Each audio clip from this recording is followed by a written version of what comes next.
Hello everyone, welcome to Sanvi smile YouTube channel.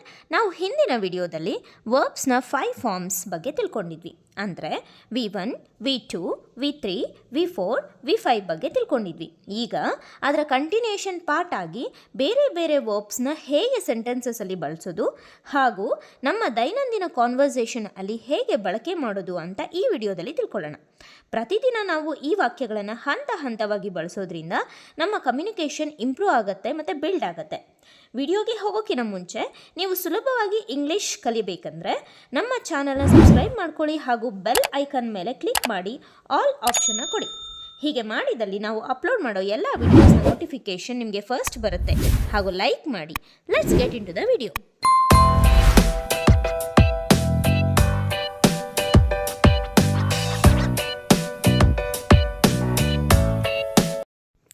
ಮೊದಲಿಗೆ ನಾನು ವರ್ಬನ್ನ read ಅಂತ ತಗೊಂಡಿದ್ದೀನಿ.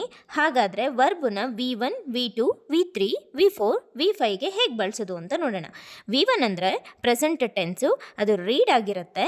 ಸೊ ಬೇಸ್ ಫಾರ್ಮನ್ನು ನಾವು V1 ಅಂತ ಹೇಳಿಬಿಟ್ಟು ಕರಿತೀವಿ, ಯಾವುದೇ ವರ್ಬ್ನ ಬೇಸ್ ಫಾರ್ಮ್.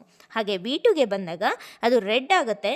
ನೋಡಿ, ಇಲ್ಲಿ ನೀವು ಗಮನಿಸಬೇಕಾಗಿರೋದೇನಪ್ಪ ಅಂತ ಹೇಳಿದ್ರೆ, ರೀಡ್ ರೆಡ್ಗೆ ಅಲ್ಲಿ ಸ್ಪೆಲ್ಲಿಂಗ್ಸ್ ಏನೂ ಡಿಫ್ರೆನ್ಷಿಯೇಟ್ ಆಗಲ್ಲ. ಬಟ್ ಓದುವಾಗ ನಾವು ಅದನ್ನು ರೆಡ್ ಅಂತ ಹೇಳಿಬಿಟ್ಟು ಓದ್ಕೋಬೇಕು. ಪ್ರೆಸೆಂಟ್ ಟೆನ್ಸಲ್ಲಿ ಓದಬೇಕಾದ್ರೆ ಅದು ರೀಡ್ ಆಗಿರುತ್ತೆ, ಪಾಸ್ಟ್ ಟೆನ್ಸಲ್ಲಿ ಓದಬೇಕಾದ್ರೆ ಅದು ರೆಡ್ ಆಗಿರುತ್ತೆ. ಸೊ V2 ಏನಾಗುತ್ತೆ, ರೆಡ್ ಆಗುತ್ತೆ. V3 ರೆಡ್, V4 ING ಸೇರಿಸ್ತೀವಿ, ಇದು ಕಂಟಿನ್ಯೂಯಸ್ಸಲ್ಲಿ ಬಳಸೋದ್ರಿಂದ. ಸೊ ಹಾಗಾಗಿ ಅದು ರೀಡಿಂಗ್ ಆಗುತ್ತೆ. ಹಾಗೆ V5ಗೆ ಬಂದಾಗ ರೀಡ್ಸ್ ಆಗುತ್ತೆ, ಯಾಕಂದರೆ ಎಸ್ನ ಆ್ಯಡ್ ಮಾಡ್ಕೊಳ್ತೀವಿ. ಎಲ್ಲಿ ಸಿಂಪಲ್ ಪ್ರೆಸೆಂಟ್ ಟೆನ್ಸಲ್ಲಿ ಮಾತ್ರ. ಅದು ಯಾವುದಕ್ಕೆ, ಹಿ, ಶಿ, ಇಟ್ ಅಂದರೆ ಥರ್ಡ್ ಪರ್ಸನ್ ಸಿಂಗ್ಯುಲರ್ಗೆ ಮಾತ್ರ ನಾವು ಅದನ್ನು ಆ್ಯಡ್ ಮಾಡ್ಕೊಳ್ತೀವಿ. ಸೊ ಹಾಗಾದರೆ ಸೆಂಟೆನ್ಸಸ್ನ ನೋಡೋಣ ಬನ್ನಿ. I read news paper every day. I read ಅನ್ನೋದು ಏನನ್ನು ಸೂಚಿಸುತ್ತೆ, ಇದು ಸಿಂಪಲ್ ಪ್ರೆಸೆಂಟ್ ಟೆನ್ಸಲ್ಲಿ ಇದೆ ಅಂತಂದ್ಬಿಟ್ಟು ಸೂಚಿಸುತ್ತೆ. ಸೊ ಹಾಗಾದರೆ ಅದನ್ನು ಕನ್ನಡದಲ್ಲಿ ಹೇಗೆ ಹೇಳ್ತೀವಿ, ನಾನು ಪ್ರತಿದಿನ ನ್ಯೂಸ್ ಪೇಪರ್ ಓದುತ್ತೀನಿ ಅಂತ. ಸೊ ಹಾಗಾದರೆ ಇದೇ ಸೆಂಟೆನ್ಸನ್ನು ಪಾಸ್ಟ್ ಟೆನ್ಸಲ್ಲಿ ಅಂದರೆ V2 ಅಲ್ಲಿ ಹೇಗೆ ಯೂಸ್ ಮಾಡೋದು ಅಂತ ನೋಡೋಣ. ಸೊ V2 ಬಳಸಬೇಕಾದ್ರೆ ನಾವು ಅದನ್ನು ರೀಡ್ ಅಂತ ಓದಬಾರ್ದು. ಅದರಲ್ಲಿ ಸ್ಪೆಲ್ಲಿಂಗ್ಸ್ ಎಲ್ಲ ಸೇಮ್ ಇದ್ದರೂ ಕೂಡ ನಾವು ಅದನ್ನು ರೆಡ್ ಅಂತ ಹೇಳಿಬಿಟ್ಟು ಓದ್ಕೋಬೇಕು. ಹಾಗಾದರೆ I read news paper yesterday. So ನಾನು ನಿನ್ನೆ ನ್ಯೂಸ್ ಪೇಪರ್ ಓದಿದ್ದೆ, ಐ ರೆಡ್ ಅಂತ ಓದ್ಕೋಬೇಕು. ಸೊ ಹಾಗಾದರೆ V3ಯಲ್ಲಿ ಹೇಗೆ ಬಳಸೋದು, V3 ಅಂದರೆ ನಿಮ್ಗೆ ಗೊತ್ತಿದೆಯಲ್ಲ, ಪಾರ್ಟಿಸಿಪಲ್ ಅಂತಂದ್ಬಿಟ್ಟು ಅರ್ಥ. ಇದು ಪ್ರೆಸೆಂಟ್ ಪಾರ್ಟಿಸಿಪಲ್ ಆಗಿರ್ಬೋದು, ಪಾಸ್ಟ್ ಪಾರ್ಟಿಸಿಪಲ್ ಆಗಿರ್ಬೋದು, ಅಥವಾ ಫ್ಯೂಚರ್ ಟೆನ್ಸಲ್ಲಿ ಕೂಡ ನಾವು ಇದನ್ನು ಬಳಸ್ತೀವಿ, ಅಂದರೆ ಪರ್ಫೆಕ್ಟ್ ಇರಬೇಕು ಅಂತಂದ್ಬಿಟ್ಟು. ಸೊ ಹಾಗಾದರೆ ರೆಡ್, V3 ಏನಾಗುತ್ತೆ, ರೆಡ್ ಆಗುತ್ತೆ. ಅದ್ರ ಜೊತೆಯಲ್ಲಿ ನಾವು ಯಾವಾಗಲೂ ಹ್ಯಾವ್, ಹ್ಯಾಸನ್ನು ಪ್ರೆಸೆಂಟ್ ಟೆನ್ಸಲ್ಲಿ ಬಳಸ್ಕೋಬೇಕು, ಹ್ಯಾಡನ್ನು ಪಾಸ್ಟ್ ಟೆನ್ಸಲ್ಲಿ ಬಳಸ್ಕೋಬೇಕು. ಹಾಗಾದರೆ ಸೆಂಟೆನ್ಸಲ್ಲಿ ನೋಡೋಣ ಬನ್ನಿ. I have read news paper. I have read news paper. ನಾನು ನ್ಯೂಸ್ ಪೇಪರ್ ಓದಿದ್ದೀನಿ ಅಂತಂದ್ಬಿಟ್ಟು. ಹಾಗಾದರೆ ಹ್ಯಾಸನ್ನು ಯಾವಾಗ ಬಳಸೋದು ಪ್ರೆಸೆಂಟ್ ಟೆನ್ಸಲ್ಲಿ, ಹಿ, ಶಿ, ಇಟ್ಗೆ ಮಾತ್ರ ನಾವು ಆ್ಯಸನ್ನು ಬಳಸ್ಕೋತೀವಿ. ಈ ಹ್ಯಾಸ್ ರೆಡ್ ನ್ಯೂಸ್ ಪೇಪರ್. ಅವನು ನ್ಯೂಸ್ ಪೇಪರ್ ಓದಿದ್ದಾನೆ ಅಂತ ಬರುತ್ತೆ. ಹಾಗೆ she has red news paper ಅಂತ ಹೇಳಿದ್ರೆ ಅವಳು ನ್ಯೂಸ್ ಪೇಪರ್ ಓದಿದ್ದಾಳೆ ಅಂತ ಅರ್ಥ ಬರುತ್ತೆ. ಹಾಗಾದರೆ ಇದೇ ಪರ್ಫೆಕ್ಟ್ ಟೆನ್ಸ್ನ ಅಂದರೆ V3ಯನ್ನು ಹೇಗೆ ಪಾಸ್ಟ್ ಟೆನ್ಸಲ್ಲಿ ಬಳಸೋದು ಅಂತ ನೋಡೋಣ. I had red news paper. ನಾನು ನ್ಯೂಸ್ ಪೇಪರ್ ಓದಿದ್ದೆ ಅಂತ ಅರ್ಥ ಬರುತ್ತೆ. ಹ್ಯಾಡನ್ನು ನಾವು ಕಾಮನ್ ಆಗಿ ಎಲ್ಲ ಪ್ರೊನೌನ್ಸ್ಗೂ ಬಳಸ್ತೀವಿ.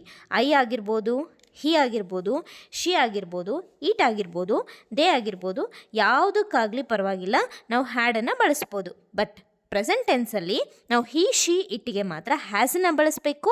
ಉಳಿದೆಲ್ಲ ಪ್ರೊನೌನ್ಸ್ಗೆ ನಾವೇನು ಮಾಡ್ತೀವಿ, ಹ್ಯಾವನ್ನು ಬಳಸ್ಕೊತೀವಿ. ನೆಕ್ಸ್ಟ್ V4ನ ನೋಡೋಣ ಬನ್ನಿ. V4 ಏನು, ರೀಡಿಂಗ್. ರೀಡಿಂಗ್ನ ಹೇಗೆ ಬಳಸೋದು ಸೆಂಟೆನ್ಸಲ್ಲಿ, I am reading news paper. ನೆನಪಲ್ಲಿ ಇಟ್ಕೊಳ್ಳಿ, ING ಬಳಸಬೇಕಂದ್ರೆ ಅದು ಕಂಟಿನ್ಯೂಸ್ ಫಾರ್ಮ್ ಅಥವಾ ಪ್ರೋಗ್ರೆಸಿವ್ ಫಾರ್ಮ್ ಆಗಿರುತ್ತೆ, ಅಂದರೆ ಕಂಟಿನ್ಯೂಷನ್ ಇರುತ್ತೆ ಸೆಂಟೆನ್ಸಲ್ಲಿ ಅಂತ ಅರ್ಥ. I am reading news paper. ನಾನು ನ್ಯೂಸ್ ಪೇಪರ್ ಓದುತ್ತಿದ್ದೀನಿ ಅಂದರೆ ಕೆಲಸ ನಡೀತಾ ಇದೆ ಅಂತಂದ್ಬಿಟ್ಟು ಅರ್ಥ ಬರುತ್ತೆ. Next I was reading news paper. ನಾನು ನ್ಯೂಸ್ ಪೇಪರ್ ಓದುತ್ತಿದ್ದೆ ಅಂತ. ಇದು ಪಾಸ್ಟ್ ಟೆನ್ಸು, ಆಗಲೇ ನಾನು ಹೇಳಿದ್ದು present tense. I am reading news paper present tense. I was reading news paper past tense. I have been reading news paper ಅನ್ನೋದು present perfect continuous tense. ನಾನು news paper ಓದುತ್ತಲೇ ಇದ್ದೀನಿ ಅಂತಂದ್ಬಿಟ್ಟು. ಇದು ಪರ್ಫೆಕ್ಟ್ ಮತ್ತು continuous ಎರಡೂ ಸೇರಿಕೊಳ್ಳುತ್ತೆ. ಸೊ ಹ್ಯಾವನ್ನು ಯೂಸ್ ಮಾಡಿದ್ದೀವಿ, ಜೊತೆಗೆ INGನೂ use ಮಾಡಿದ್ದೀವಿ, ಮತ್ತು ಬೀನನ್ನು ಯೂಸ್ ಮಾಡಿದ್ದೀವಿ. ಸೊ ಇದೇನಾಗುತ್ತೆ, ಪ್ರೆಸೆಂಟ್ ಪರ್ಫೆಕ್ಟ್ ಕಂಟಿನ್ಯೂಯಸ್ ಟೆನ್ಸ್ ಆಗುತ್ತೆ. ಹಾಗಾದರೆ ನೆಕ್ಸ್ಟು ಪಾಸ್ಟ್ ಪರ್ಫೆಕ್ಟ್ ಕಂಟಿನ್ಯೂಸ್ ಟೆನ್ಸಲ್ಲಿ ಹೇಗೆ ಬರುತ್ತೆ? I had been reading news paper ಅಂತ. ನೋಡಿ, ಮೊದಲಿಗೆ ನಾವು ಹ್ಯಾವನ್ನು ಬಳಸಿದ್ವಿ, ಯಾಕಂದರೆ ಅದು ಪ್ರೆಸೆಂಟ್ ಟೆನ್ಸ್. ಈ ಸೆಂಟೆನ್ಸಲ್ಲಿ ನಾನು ಹ್ಯಾಡನ್ನು ಬಳಸ್ತಾ ಇದ್ದೀನಿ because it is past tense. ಹಾಗಾಗಿ ನಾನು ನ್ಯೂಸ್ ಪೇಪರ್ ಓದುತ್ತಲೇ ಇದ್ದೆ ಅಂತನ್ಬಿಟ್ಟು. ನೆಕ್ಸ್ಟ್ ಈಗ V5ನ ಹೇಗೆ ಸೆಂಟೆನ್ಸಲ್ಲಿ ಬಳಸೋದು ಅಂತ ನೋಡೋಣ. V5 ಏನಾಗುತ್ತೆ? ರೀಡ್ಗೆ ರೀಡ್ಸ್ ಆಗುತ್ತೆ. ಸೊ ಯಾವಾಗ ಬಳಸಬೇಕಿದು? ಹಿ, ಶಿ, ಇಟ್ಗೆ ಮಾತ್ರ, ಸಿಂಪಲ್ ಪ್ರೆಸೆಂಟ್ ಟೆನ್ಸಲ್ಲಿ ಮಾತ್ರ ಇದನ್ನು ನಾವೇನು ಮಾಡಬೇಕು? ಬಳಸಬೇಕು. ಹಿ ರೀಡ್ಸ್ ನ್ಯೂಸ್ ಪೇಪರ್, ಅವನು ನ್ಯೂಸ್ ಪೇಪರ್ ಓದುತ್ತಾನೆ. ಶಿ ರೀಡ್ಸ್ ನ್ಯೂಸ್ ಪೇಪರ್, ಅವಳು ನ್ಯೂಸ್ ಪೇಪರ್ ಓದುತ್ತಾಳೆ. ಹೀಗೆ ಎಲ್ಲ ವರ್ಬ್ಸ್ನು ಈ ರೀತಿ ನೀವೇನು ಮಾಡಬೇಕು? ಪ್ರಾಕ್ಟೀಸ್ ಮಾಡಬೇಕು. ಹೀಗೆ ಪ್ರಾಕ್ಟೀಸ್ ಮಾಡ್ತಿದ್ರೆ ನೀವು ವಿತಿನ್ 30 ಡೇಸ್ ನೀವೇನು ಮಾಡ್ಬೋದು? ಸೊ ಇಂಗ್ಲೀಷ್ನ ಫ್ಲೂಯೆಂಟಾಗಿ ಕಲ್ತ್ಕೋಬೋದು. ಹಾಗಾದರೆ ನೆಕ್ಸ್ಟ್ ವರ್ಬ್ಗೆ ನಾವು ಮೂವ್ ಆನ್ ಆಗೋಣ. ನೆಕ್ಸ್ಟ್ ವರ್ಬ್ನ ನಾವು ರೈಟ್ ಅಂತ ಹೇಳ್ಬಿಟ್ಟು ತೊಗೊಂಡಿದ್ದೀನಿ. ಈ ರೈಟನ್ನ ವರ್ಬ್ ಅಂತ ತೊಗೊಂಡಾಗ V1 ಏನಾಗುತ್ತೆ? ರೈಟೇ ಇರುತ್ತೆ, ಯಾಕಂದರೆ ಅದು ಬೇಸ್ ಫಾರ್ಮು, ಅದೇನು ಚೇಂಜ್ ಆಗಲ್ಲ. ಸೊ ಇದನ್ನು ಪ್ರೆಸೆಂಟ್ ಟೆನ್ಸಲ್ಲಿ ಬಳಸ್ಕೋತೀವಿ. V2 ಬಂದುಬಿಟ್ಟು ರೋಟ್ ಆಗುತ್ತೆ, ರೋಟನ್ನು ನಾವು ಪಾಸ್ಟ್ ಟೆನ್ಸಲ್ಲಿ ಬಳಸ್ಕೋತೀವಿ. V3 ಬಂದುಬಿಟ್ಟು ರಿಟರ್ನ್ ಆಗುತ್ತೆ, ಇದನ್ನು ನಾವು ಎಲ್ಲಿ ಬಳಸ್ತೀವಿ? ಪಾರ್ಟಿಸಿಪಲಲ್ಲಿ ಬಳಸ್ತೀವಿ. ಅದು ಪ್ರೆಸೆಂಟ್ ಪಾರ್ಟಿಸಿಪಲ್ ಆಗಿರ್ಬೋದು, ಪಾಸ್ಟ್ ಪಾರ್ಟಿಸಿಪಲ್ ಆಗಿರ್ಬೋದು, ಅಥವಾ ಫ್ಯೂಚರ್ ಆಗಿರ್ಬೋದು.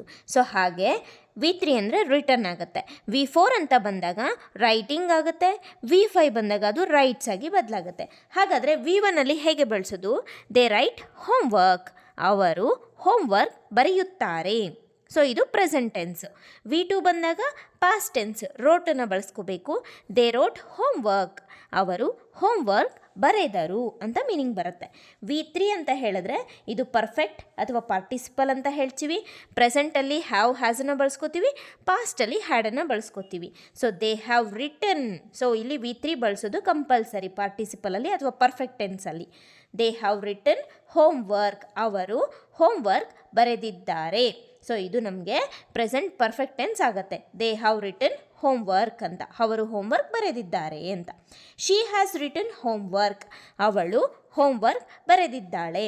They had written homework, ಅವರು ಹೋಮ್ವರ್ಕ್ ಬರೆದಿದ್ದರು ಅಂತ ಮೀನಿಂಗ್ ಬರುತ್ತೆ. ಹಾಗಾದರೆ V4ನ ಹೇಗೆ ಬಳಸೋದು ಅಂದರೆ ING ಫಾರ್ಮ್, ಇದನ್ನು ಕಂಟಿನ್ಯೂಸಲ್ಲಿ ಮಾತ್ರ ನಾವೇನು ಮಾಡ್ತೀವಿ? ಬಳಸ್ತೀವಿ. ಸೊ ಇಲ್ಲಿ ಐ ಆಮ್ ರೈಟಿಂಗ್ ಹೋಮ್ವರ್ಕ್. ನೋಡಿ, ಇಲ್ಲಿ ಐ ಜೊತೆಯಲ್ಲಿ ನಾವೇನು ಮಾಡ್ತೀವಿ? ಪ್ರೆಸೆಂಟ್ ಟೆನ್ಸಲ್ಲಿ ಆ್ಯಮನ್ನು ಬಳಸ್ತೀವಿ. ಐ ಈಸ್ ಅಂತ ಬಳಸಬಾರ್ದು.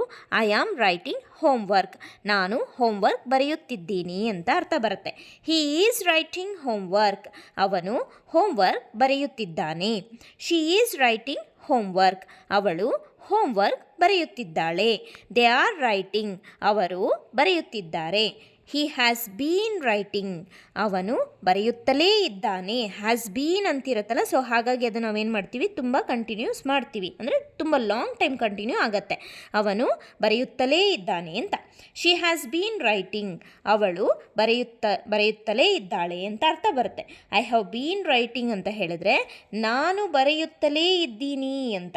ಐ ಹ್ಯಾಡ್ ಬೀನ್ ರೈಟಿಂಗ್, ನಾನು ಬರೆಯುತ್ತಲೇ ಇದ್ದೆ ಅಂತ.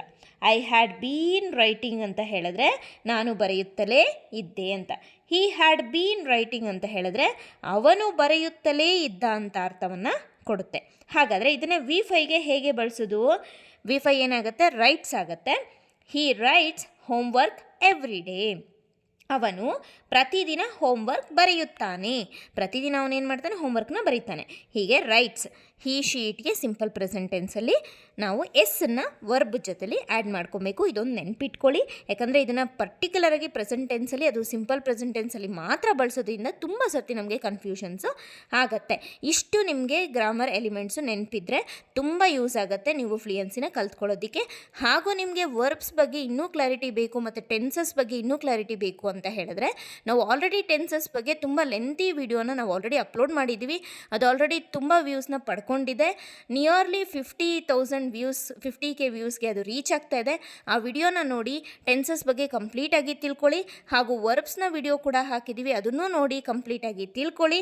ನಿಮಗೆ ಇಷ್ಟ ಆಗಿದೆ ಅಂತ ಹೇಳಿದ್ರೆ ಲೈಕ್ ಮಾಡೋದನ್ನು ಮಾತ್ರ ಮರಿಬೇಡಿ. ಹಾಗೆ ಕಾಮೆಂಟನ್ನು ತಪ್ಪದೇ ತಿಳಿಸಿ, ಹಾಗೂ ಬೆಲ್ ಐಕನ್ನ ಕ್ಲಿಕ್ ಮಾಡಿ ಸಬ್ಸ್ಕ್ರೈಬ್ ಮಾಡೋದನ್ನು ಮಾತ್ರ ಮರಿಬೇಡಿ. Thank you everyone.